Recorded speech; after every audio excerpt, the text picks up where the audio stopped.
সূরা ফজরে 1 থেকে 8 নম্বর আয়াতে রব্বুল আলামিন যে কথাগুলো বলেছিলেন, আমাদেরকে যে মেসেজগুলো দিয়েছেন, সেটি হলো 1 নম্বর, যে রব্বুল আলামিন যে এই মহাজগৎ মহাবিশ্ব তিনি সৃষ্টি করেছেন, এই সমস্ত সৃষ্টি একটা বিজ্ঞানসম্মত ব্যবস্থাপনা।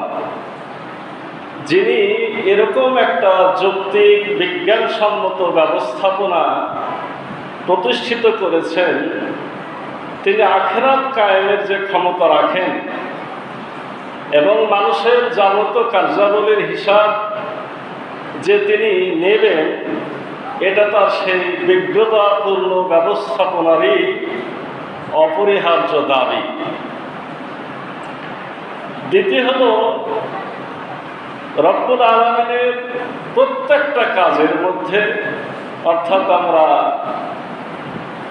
বিশেষভাবে ফজরের যে 4টে আয়াতে যে কসমগুলো আল্লাহ খেয়েছেন, সে আলোচনা আমরা যেটা পেয়েছি সেটি হলো প্রত্যেকটা কাজের মধ্যে মহান রব্বুল আলামিনের একটা বিজ্ঞানসম্মত পরিকল্পনা রয়েছে।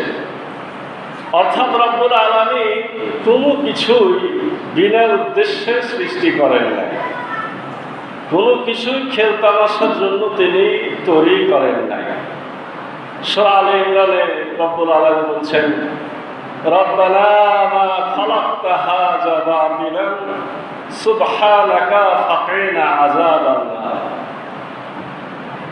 হে রব্বুল আলামিন, তুমি মহাবিশ্বের কোনো কিছুই অযথা সৃষ্টি করো না, অতএব আল্লাহ তুমি আমাদেরকে জাহান্নাম থেকে মুক্তি দাও।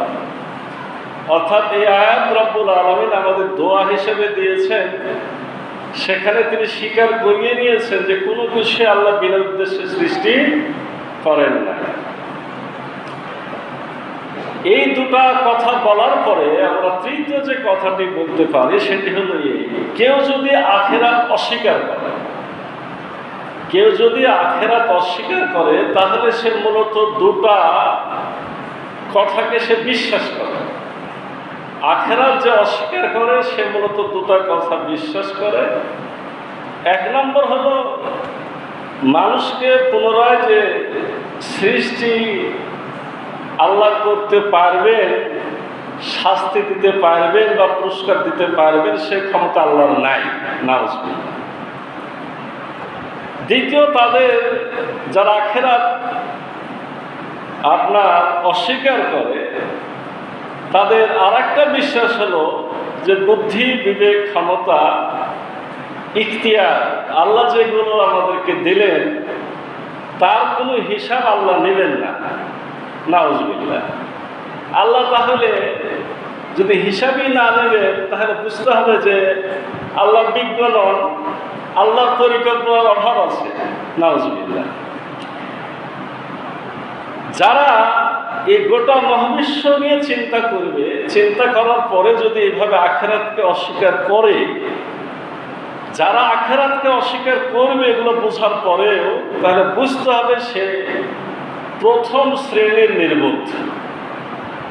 তার মতো জাহেল, তার মতো মূর্খ, তার মতো ব্যাকল দুনিয়া তার নাই।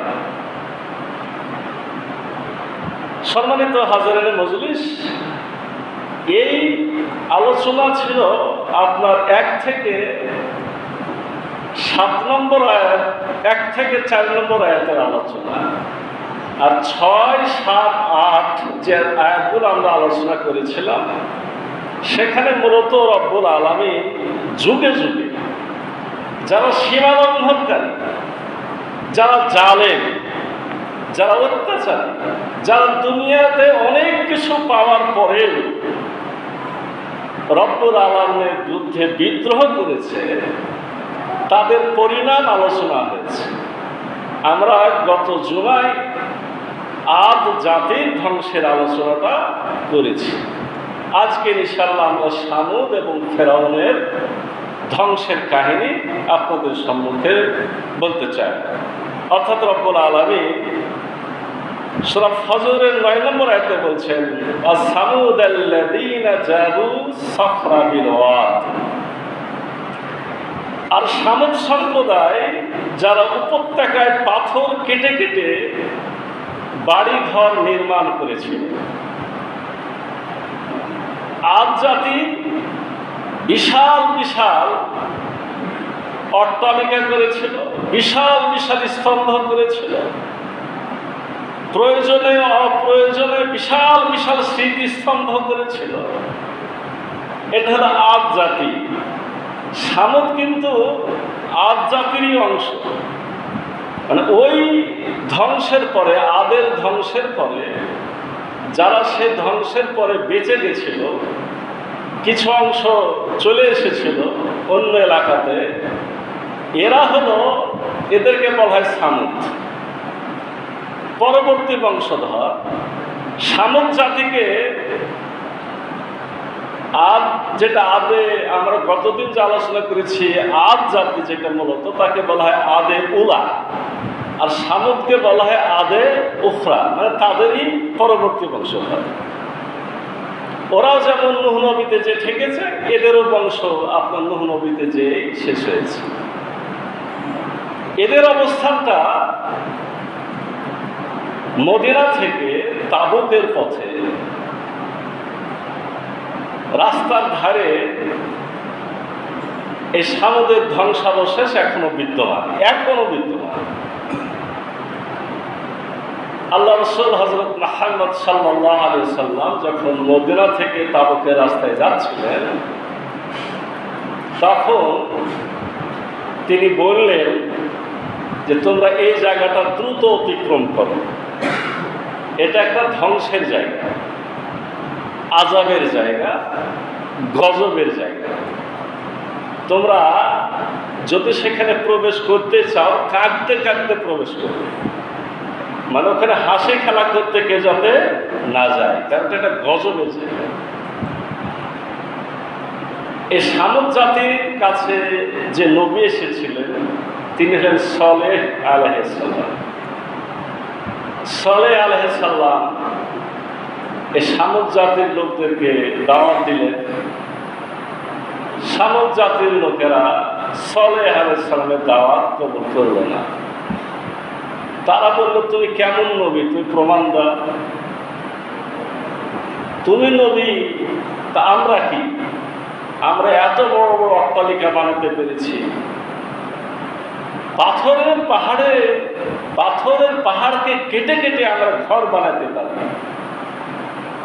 মানে এটা ছিল তাদের ইতিহাস সাক্ষী দেয়, সর্বপ্রথম পাহাড় কাটা, পাথর কাটা এই শক্তি বা ক্ষমতা রব্বুল আলামিন সামুদ জাতিকে দিয়েছিলেন। তারা মনে করতো যে পাথরের মধ্যে আমরা থাকবো, আমাদের কেউ কোনোদিন ধ্বংস করতে পারবে না। কিসের নবী আর কিসের কি? শেষ পর্যন্ত তারা সালেহ আলাইহিস সালামকে বললেন যে তুমি প্রমাণ দাও তুমি নবী। সালেহ আলাইহিস সালাম বললেন, আচ্ছা বলো তোমরা কি প্রমাণ চাও? তুমি প্রমাণ দাও যে পাথরের পাহাড় থেকে একটা তাজা উটনি বের হয়ে আসবে। উটো না, উটনি বের হয়ে আসবে এবং বের হয়ে এসে আমার বাচ্চাও দেবে। যদি এটা করতে পারো তাহলে আমরা তোমাকে মেনে নেব। সালেহ আলাইহিস সালাম আমার কাছে দোয়া করলেন, রব্বুল আলামিন কবুল করলেন। উটনি বের হয়ে আসলো, পাথরের ভিতর থেকে উটনি বের হয়ে আসে, সাথে সাথে বাচ্চা প্রসব হয়ে। এখন এই উটনি যেহেতু আল্লাহর পক্ষ থেকে এসেছে, ওই জাতির একটাই কূপ ছিল, পানি খাওয়ার কূপ। তো এই উটনি যখন পানি খেত তখন গোটা পানি শুকায় খেয়ে ফেলত। সালেহ আলাইহিস সালাম বললেন যে তোমরা যেহেতু চেয়েছো, এটা আল্লাহর পক্ষ থেকে, অতএব আমার এই উটনি পানি খাবে একদিন, আর তোমাদের সকল পশু পাখি পানি খাবে পরের দিন। আমার রাসূল হযরত মুহাম্মদ সাল্লাল্লাহু আলাইহি ওয়াসাল্লাম সাহাবায়ে কেরামকে সেই সালেহ আলাইহিস সালামের উটনি যে কূপের পানি খেত সেটাও তিনি সাহাবাদেরকে দেখিয়েছেন।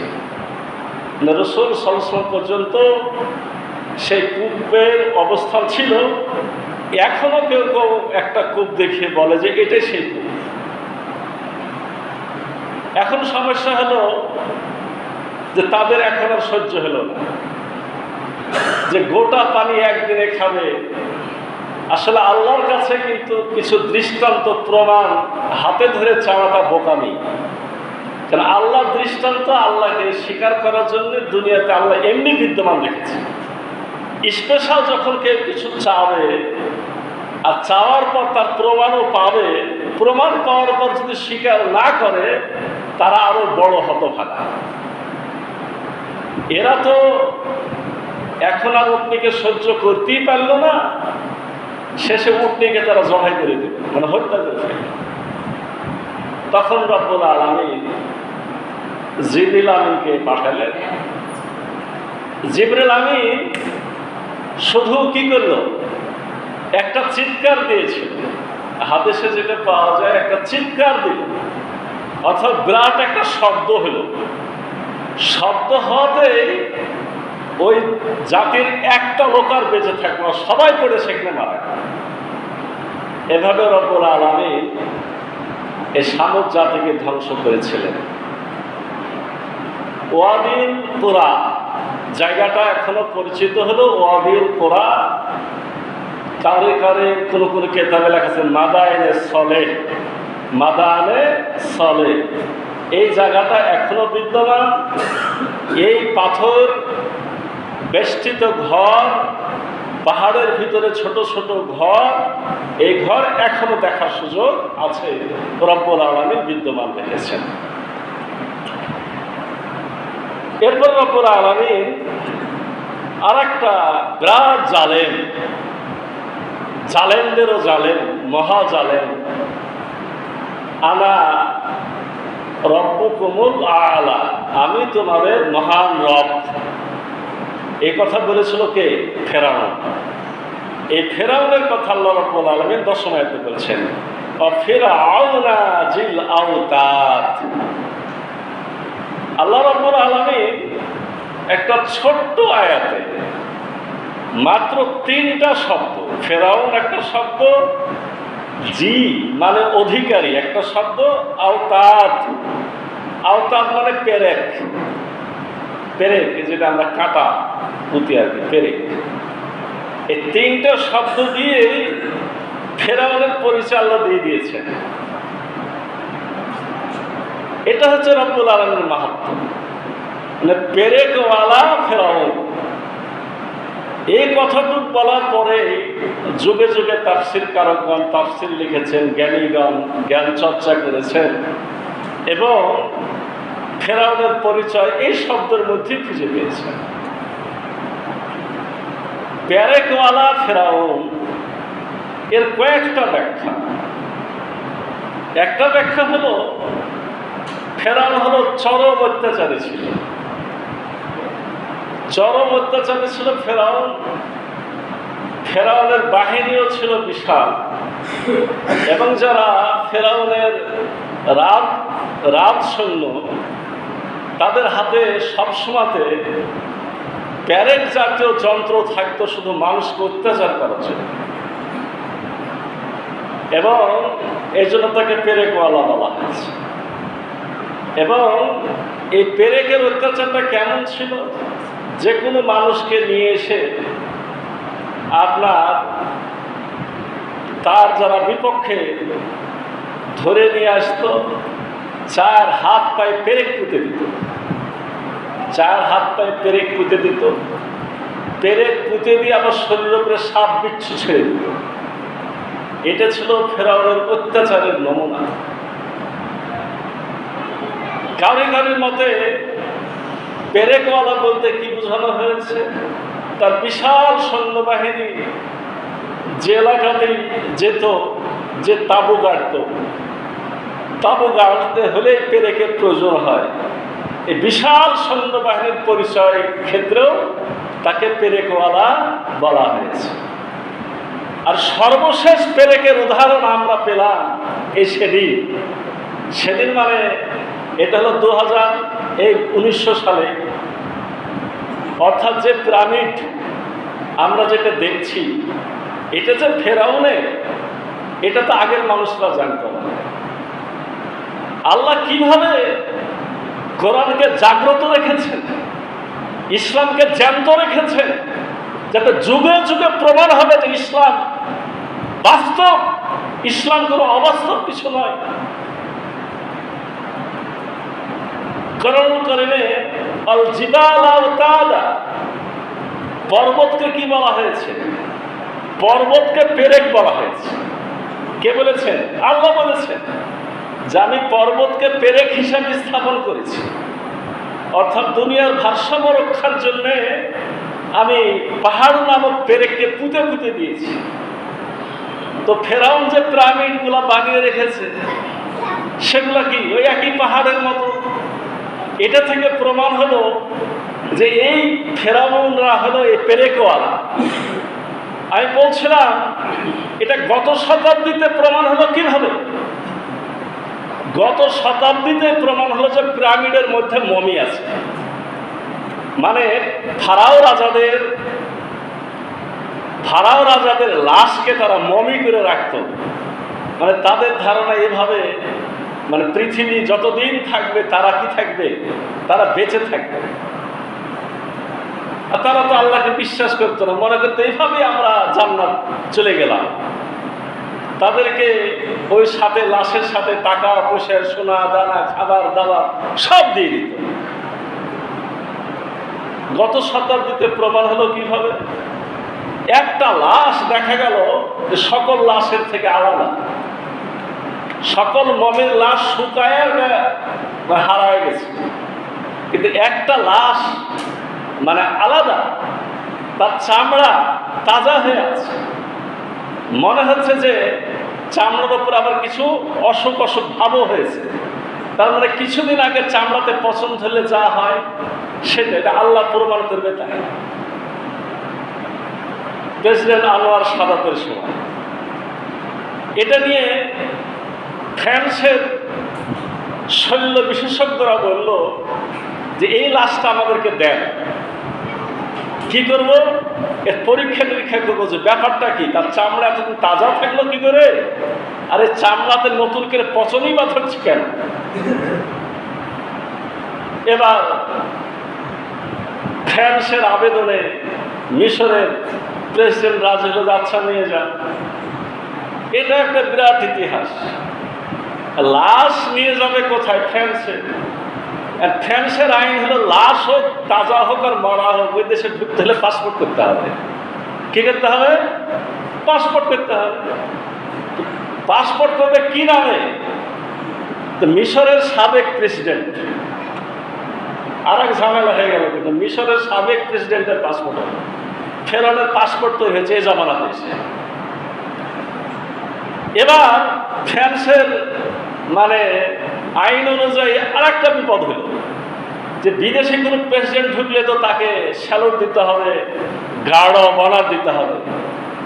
এই মালাউনকে নিয়ে যে তারা সেটাও করল, গার্ড অফ অনারও দিয়েছে, স্যালুটও দিয়েছে, যা যা করা লাগে সব করার পরে যেটা মূল ঘটনা, ডক্টর মরিস বুকাইরি শল্য বিশেষজ্ঞ, ওই গ্রুপের প্রধান, যিনি এবার ফেরাউনের চামড়া পরীক্ষা নিরীক্ষা করবে।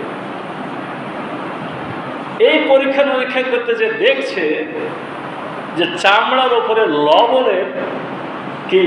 লবণের উপাদান, চমকে গেল যে লবণ কেন থাকলো, কারণ লবণ তো পচনশীল জিনিস। তো ওরা মমি করলো, তো এটা তো লবণ থাকা ঠিক হয়নি, লবণ কেন? ওই গ্রুপের মধ্যে একজন বলছে, স্যার একটা ঘটনা আমি জানি। তো কি? মুসলমানরা বলে যে এই ফেরাউন নাকি আপনার লোহিত সাগরে ডুবে মেরেছিল, তো সেই হিসাবে তো গায়ে লবণ থাকতেই পারে। ডক্টর মরিস বুকাইলি আসমান থেকে পড়লো যে বলো কি তুমি, এই লাশ আবিষ্কার হলো মাত্র কয়েক বছর আগে। আগে তো আমরা কেউ জানতাম না যে এর মধ্যে লাশ আছে। আর কোরআন নাজিল হয়েছে ১৫০০-১৪০০ বছর আগে, তো সেখানে কিভাবে এটা থাকতে পারে? সে সেদিন চিকিৎসা করলো, ঠিক আছে। তারপরে তো তার মাথায় পোকা ঢুকলো যে আমি নিজে সে কোরআন পড়তে চাই এবং ওই কোরআনের আরবি নিজে বুঝতে চাই, নিজ ভাষা আরবি ভাষা দিয়ে, কারণ মিথ্যে কথা তো লিখতে পারে অনুবাদে, যে সে এই কারণে কোরআন শিখেছে, কোরআনের ভাষা শিখেছে। সূরা ইউনূসের সে আয়াতটি পড়েছে যে আমি তোমার লাশকে পরবর্তীদের জন্য সংরক্ষণ করে রাখবো। সুবহানাল্লাহ। ডক্টর মরিস বুকাইলি বাধ্য হয়ে কি ইসলাম গ্রহণ করেছে। সুবহানাল্লাহ। তাহলে দেখুন যে ফেরাউন যে আওতাদ পেরেকওয়ালা ফেরাউন, এটার একটা বাস্তব প্রমাণ চলে আসলো কখন? এই এখন। বলতে পারেন যে এখন, এই শতাব্দীর ঘটনা। আসল ফেরাউনের এই আওতাদ আপনার পেরেকওয়ালা ফেরাউন বোঝানোর জন্যে যেটা হাদিসে কোরআনে লেখা আছে ইমরাত ফেরাউন, আর হাদিসে লেখা আছে আপনার ঘটনা হলো মাসেতা, মানে চুল আঁচড়ানো দাসী। এই দুটা মারাত্মক অত্যাচারের কথা আমরা পাই। আর সেই ইতিহাস আমাদের জানায় আছে যে সে কিভাবে বিশেষভাবে বনী ইসরাঈলীদের মানে পুরুষদেরকে হত্যা করত, ছেলেদেরকে হত্যা করত, মেয়েদেরকে বাঁচায় রাখত। সে জুলুম জালেম তো ছিলই। আর এরই তো পরবর্তী পর্যায়ে আমরা সেটাও জানি কিভাবে পানিতে ডুবে মরেছিল। যে যেদিন মুসা আলাইহিস সালাম তার দলবল নিয়ে চিন্তা করলো যে কাছে থেকে তার লাভ নাই, আমাদের চলে যেতে হবে, কারণ আমাদের এরা জীবন ধরে কি রাখবে বলেন? দাস হিসাবে রাখবে, আমাদের মেয়েদেরকে দাসী হিসাবে রাখবে, এদের দেশে থাকার দরকার নাই। তো বলা হয় যে বনী ইসরাঈলীরা ছিল ৬,৩০,০০০। আপনি খেয়াল করেন, একটা দুটা ৬,৩০,০০০ লোক একই রাতে একটা দেশ থেকে চলে যাবে, এটা একটা ছিল বিশাল ঘটনা। কিন্তু আল্লাহর সিদ্ধান্ত, মুসা আলাইহিস সালাম বনী ইসরাঈলীদেরকে নিয়ে যখন বের হয়ে গেছে, আপনার মুসা নবী যখন কোথায় একেবারে লোহিত সাগরের কিনারাতে, তখন ফেরাউন বাহিনী খবর পেয়ে গেছে। বলা হচ্ছে যে মুসা আলাইহিস সালামের সাথে ৬,৩০,০০০ বনী ইসরাঈলী, আর ৬,৩০,০০০-এর কয়েক গুণ সৈন্য হল ফেরাউনের সাথে, মানে এদের থেকে আরো কয়েক গুণ সৈন্য নিয়ে তারা আসছে। বলা হচ্ছে যে মুসা নবীর সাথে আপনার সহ যারা ছিল সঙ্গী সাথীগণ, তারা পিছন দিকে তাকিয়ে দেখছে, বলছে মেঘের মতো প্রান্ত ছেয়ে গেছে, মানে এমনভাবে সৈন্য আসছে দূর থেকে যে মনে হচ্ছে যে আসমানও দেখা যাচ্ছে না, এত সৈন্য। তারা তো মুসা নবীকে দৌড়ে এসে বলছে যে এখন করার কি আছে, আমরা তো সবাই আজকে মারা যাবো, এখন তো আমরা বিদ্রোহী, তাদের অমান্য করে আমরা চলে আসছি, তারা তো সবাইকে শেষ করে দেবে। আল্লাহ রাব্বুল আলামিন মুসা আলাইহিস সালামকে বললেন যে তুমি তোমার লাঠি পাহাড়ে মারো। লাঠি পাহাড়ে মারা হলো, এই কি সাগরে আঘাত করে 12টা রাস্তা হলো। মুসা নবী তার বাহিনী নিয়ে যখন সাগরের লোহিত সাগরের মাঝে, এবার ফেরাউন বাহিনী এবার সাগরের কিনারা। মুসা নবী এবার যখন সাগরের ওই পারে, ফেরাউন বাহিনী এবার সাগরের মাঝখানে। তো রাস্তা কার জন্য ছিল? মুসা নবীর জন্য, মুসা নবীর বাহিনীর জন্য, ফেরাউনের জন্য তো না। এতে স্পেশাল রাস্তা। মুসা নবীর লোকজন উঠে গেছে, রাস্তা হারিয়ে গেছে, মানে ফেরাউন দলবল ডুবে ওর মধ্যে মরেছে। অত্যাচার করেছে, ধ্বংস হয়েছে। অত্যাচারের নমুনা যেটা বলতে চাচ্ছিলাম সেটা হলো দুটা ঘটনা। মাসেতা চুল আঁচড়ানো দাসী, তার স্বামীর নাম ছিল হিজকিল, সেও ছিল ফেরাউনের বাড়ির কি পাহারাদারের স্ত্রী। পাহারাদারি করে স্বামী আর সে চুল আঁচড়ায় থাকে। বলা হচ্ছে যে তারা 100 বছর পর্যন্ত ইমামকে গোপন রেখেছিল, কিন্তু সেদিন আল্লাহ করিয়ে নিলেন যে হাত থেকে চিরুনিটা পড়ে গেছে। কার চুল আঁচড়াচ্ছে? ফেরাউনের এক মেয়ের চুল আঁচড়াচ্ছে। যখন আপনার পড়ে গেছে তখন বলছে যে যারা এক আল্লাহকে মানে না তাদের ধ্বংস, তার কথাটা মুখ দিয়ে বের হয়ে গেল। ফেরাউনের মেয়ে বলছে যে আপনি কি বললেন? এক আল্লাহ আবার কে? আমার আব্বাই তো মাবুদ, আমার আব্বাই তো বড় রব। না মা, তোমার আব্বার সকলের একমাত্র ইলাহ হলেন আল্লাহ। ফেরাউনের মেয়েকে বোঝাচ্ছে। ফেরাউনের মেয়ে বেদবের বিটি বেদব, বুঝতে পারেননি? খাড়া হয়ে কাঁদতে কাঁদতে যে বাপকে বলছে যে আব্বা তোমার ওপরও নাকি একজন আছে। কাঁদতে কাঁদতে যে বলল। ফেরাউন ডাক দিল মাসেতাকে, কি ব্যাপার, তুমি কি বলেছেন? যে হ্যাঁ, আমি সত্য কথাই বলছি। তখন এই মাসেতাকে আপনার কেতাবে আপনার এক এক রকম বর্ণনা পাবেন। কোনো জায়গাতে পাবেন যে ওইটাই করা হলো, ও যে 4 হাত তাকে পেরেক দিয়ে পুঁতা হলো। পেরেক দিয়ে পুঁতে মাসেতার 2টা সন্তান, একটা সন্তানকে নিয়ে সব বুকের উপরে জবাই করে দেওয়া, মায়ের সামনে ছেলেকে জবাই করে। আর একটা ছোট শিশু বাচ্চা কথা ফুটেনি, বলছি এটাকেও শেষ করব, তুই তোর এক ইলাহার কথা ভুলে যা। এই সময়তে একটু চোখে পানি চলে আসলো মাসেটা, ছোট শিশু বাচ্চা যেহেতু। এবার ছোট শিশু বাচ্চাতে বলল যে মা, তুমি ভয় করো না, আমাদের জন্য জান্নাত রেডি হয়ে আছে।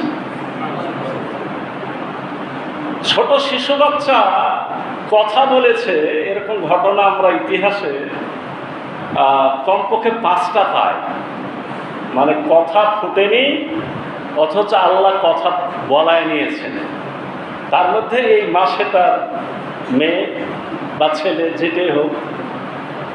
আর একটা তো জানেন ঈশা নবী নিজে মায়ের সতীত্ব প্রমাণ করার জন্য ঈশা নবী কথা না ফোটা অবস্থাতেই কথা বলেছে। আর একটা পাই আসহাবুল উখদুদ, ও যে আপনার ইয়েমেনের বাদশাহ জুনওয়াস হাজার হাজার মানুষকে যখন হত্যা করে, তখন ওরকম একজন মাকে আগুনে ফেলবে, তো শিশু বাচ্চা আছে এই জন্য কাঁদছে মায়ে।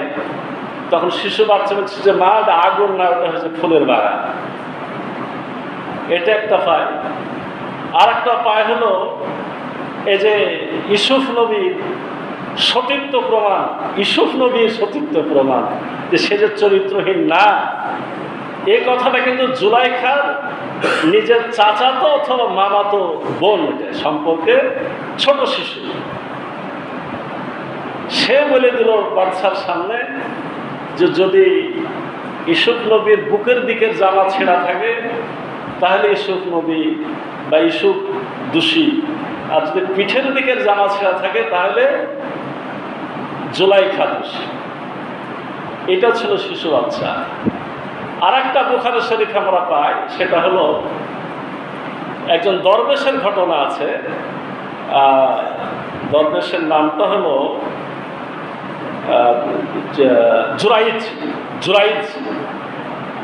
জুরাইজ খ্রিস্ট ধর্মের একজন সাধক। এই জুরাইজ আপনার ইবাদত করত। তখনকার সময়ে রুহবান মানে একা একা ইবাদত করা কি ছিল, বৈধ ছিল। আমাদের ইসলামে সেটা নাই। অর্থাৎ একা একা জঙ্গলে যে বা ফাঁকা জায়গায় যে বা একটা আশ্রম করে রাত দিন ইবাদত করা, ইসলাম এটা নিষিদ্ধ করেছে। লা রাহাবারিয়াতা ফিল ইসলাম, ইসলামে কোনো বৈরাগ্যবাদ নাই। তো ওদের বৈধ ছিল, শেষ রাত দিয়ে ইবাদত করে জুরাইজ। জুরাইজ ইবাদত করছে, একদিন মায়ে এসে ডাকছে, জুরাইজের মা তাকে ডাকছে। জুরাইজ সিদ্ধান্তহীনতায় ভুগল যে আমি কি আল্লাহর ইবাদতই করতে থাকবো, না মায়ের কথা কি করব, জবাব দিব।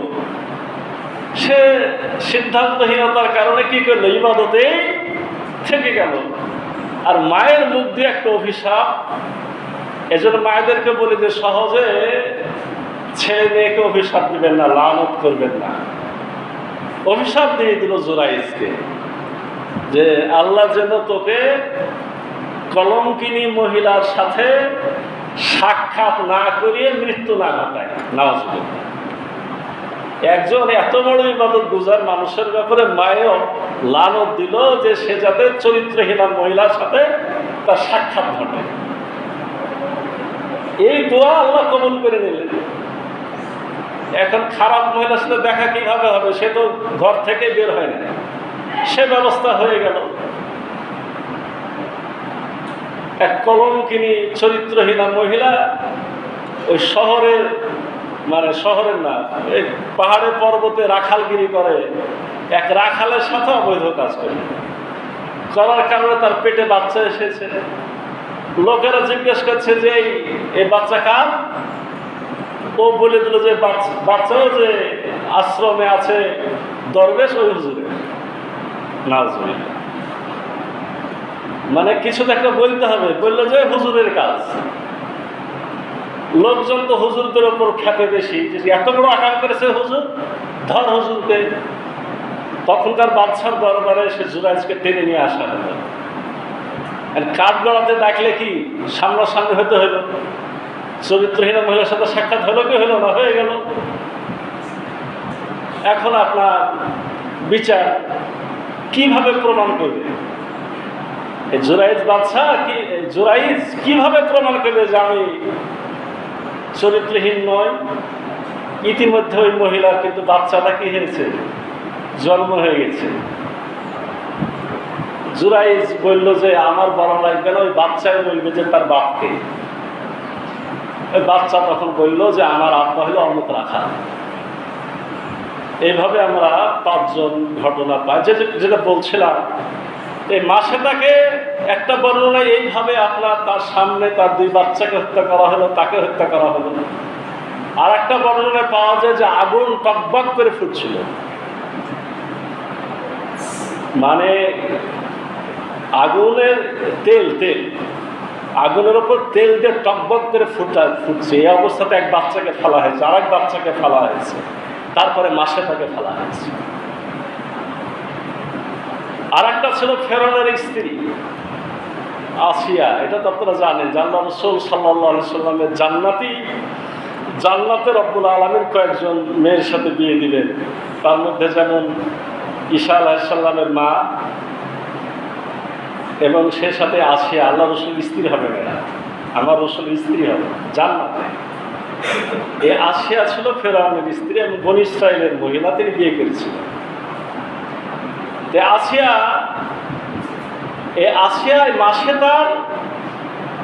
মাসেতাকে যে হত্যা করা হলো, এর প্রতিবাদ করেছিল আসিয়া, যা আপনি বড় জালেম, আপনি আল্লাহকে মানেন না। মাসেতা তো সত্য কথাই বলল, আর আপনি তাকে হত্যা করলেন। তোমার মাথা তো সে ভূত এসেছে নাকি? আচ্ছা, এটা ভূত না, আমি সত্য বলছি। আপনার ইলা, মাসেতার ইলা, আমার ইলা, সবার ইলা একমাত্র আল্লাহ। কে বলল? আসিয়ার বাপকে ডাকা হলো যে আপনার মেয়েকে বুঝান, মাথা খারাপ হয়েছে, উম্মাদিনী হয়ে গেছে। এই আপনার কি আসিয়ার আব্বাকে। আসিয়ার আব্বা বলে যে না, আমার মেয়ের উম্মাদিনী হয়নি, সত্য কথাই বলেছে। ঠিক আসিয়াকে একইভাবে বলা হয়েছে যে তাকে হত্যা করা হয়েছিল আরো ভয়ঙ্কর ভাবে। এই যে আওতাদ পেরেক, এবার পেরেকগুলা নিচ থেকে উপরে মানে কাঠের তল দিয়ে ফোটানো হয়েছে। ওই পারে যে খাড়া কাটা বড় বড়, ওর উপরে এবার মানে সুচালো অংশের উপরে শোয়া দেওয়া, এবং ওপর দিক দিয়ে আবার আর একটা কাঠ দিয়ে আস্তে আস্তে চাপা হচ্ছে। যাতে করে কি হয়, গোটা শরীর কাঁটার মধ্যে বিদ্ধ হয়ে যায়।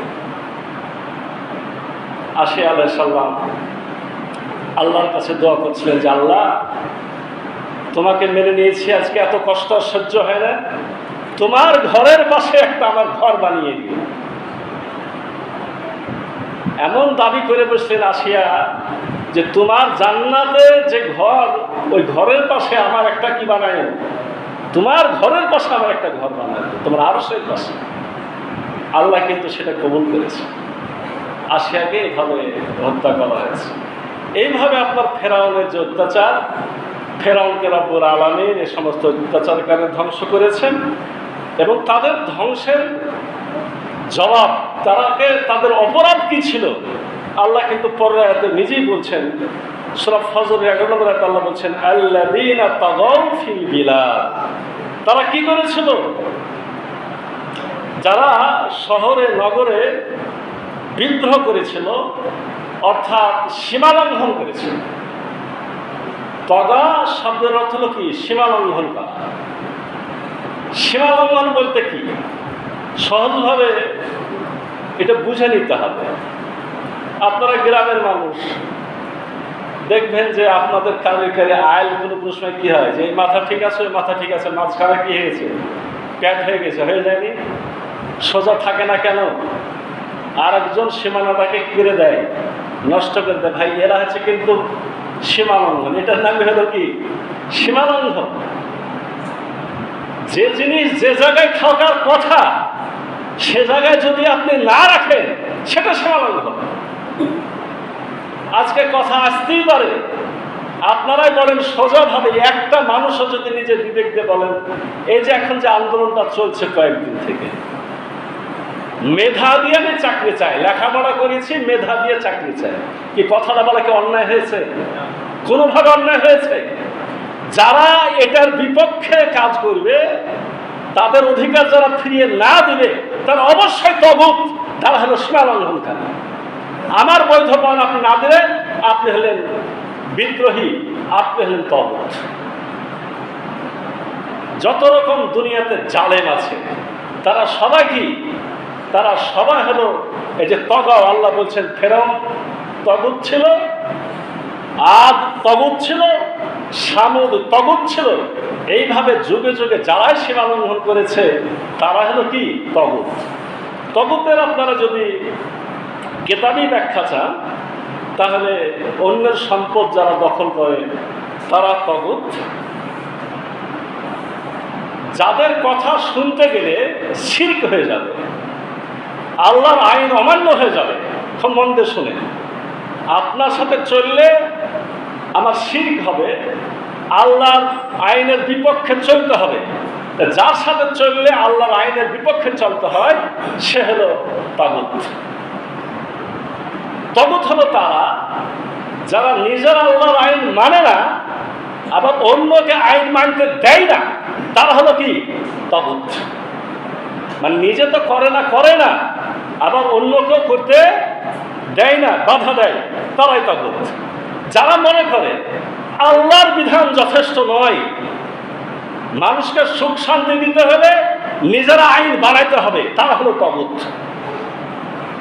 এবারে এইভাবে চিন্তা করলে আপনারা খুঁজে দেখেন যে আমরা কি তাগুতের অধীনে না তাগুতের বাইরে? খুঁজে নেন।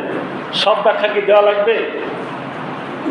আমরা কি আল্লাহর বিধানকে যথেষ্ট মনে করেছি? যদি মনে করতাম তাহলে আল্লাহর বিধানে চলতাম না। তাহলে এই আল্লাহর বিধান চলতে দিচ্ছে না কারা? তারা সবাই তাগুত। এই কথা ক্লিয়ার? আল্লাহ বলছেন তাদের ধ্বংস করেছে কেন? তারা কি করেছিল? তারা শহরে নগরে বন্দরে তাগুতি কাজ করেছিল। ফাকসারু ফিহাল ফাসাদ। আর তারা কি করেছিল? তারা সেখানে বিপর্যয় ছড়িয়ে দিয়েছিল। ফিতনা ফাসাদ বলি না, ফিতনা ফাসাদ, জুলুম, অত্যাচার, অন্যায়, পাপকর্ম, অশ্লীলতা, খারাপের প্রচার প্রসার, এই ফাসাদের কাজকাম, বিশৃঙ্খলা, মানুষের সুখ শান্তি হরণ করা, এই কাজগুলো কারা করেছিল? ওই তখনকার যুগে আজ সামুদ প্রেরণ করেছে। এখন যারা করবে তারা একই পাপে অন্তর্ভুক্ত হবে। ফাসাব্বা আলাইহিম রাব্বুকা সাওতাল আযাব, ফলে আপনার রব তাদের উপর কি করেছিলেন? আযাবের কষাঘাত এনেছিলেন। তাহলে এখানে কথা আমরা শেষ করি, সময় যেহেতু শেষ। বোঝা গেল যে রব্বুল আলামিন আযাব কখন দেন? কখন দেন? আযাবের কষাঘাত তখন দেন যখন তার সীমানারা ছাড়িয়ে যায়। এ জায়গায় একটা ছোট্ট ব্যাখ্যা আছে। সে ব্যাখ্যাটা হলো এই যে আপনার পাপেরও একটা সীমা কিন্তু আছে। পাপের একটা কি আছে? সীমা আছে। এত বড় পাপ কতটুকু হলে আল্লাহ কিছু মনে করবেন না বা সহ্য করবেন, দুনিয়াতে ঢিল দিবেন। কিন্তু একটা পর্যায় আছে যেটা কিন্তু বের হয়ে গেলে আল্লাহ কিন্তু ধরে ফেলবেন। কি যুগে যুগে ধরেন নাই? দুনিয়াতে তো অনেক রাজা বাদশা কত হয়েছে, সবাই তো চেয়েছে গদিখান ছাড়বো না, কি ছেড়েছে না? ছাড়ে নাই। অতএব ফেরাউন যদি ধ্বংস হয়, এত বড় ক্ষমতার মালিক যদি ধ্বংস হয়, তা আপনারা আশ্বস্ত থাকেন, নিশ্চিন্ত থাকেন, দুনিয়ার আরো অনেক চূড়াপুটি আছে, যদি সে লঙ্ঘন করেই ফেলে আল্লাহর সীমা, সেটা আল্লাহ জানে কতটুকু। আল্লাহ অবশ্যই তাদেরকে কি করবেন? অবশ্যই ধ্বংস করবেন। রব্বুল আলামিন আমাদের সকলকে সঠিক বুঝ দান করুন। যাবতীয় তাগুতি শক্তির সহযোগিতা থেকে বেঁচে থাকা, প্রয়োজনে তাদের বিরুদ্ধে দাঁড়াবার মতো শক্তি, হিম্মত, সাহস আল্লাহ আমাদের দান করুন। সকলে আল্লাহুম্মা আমিন।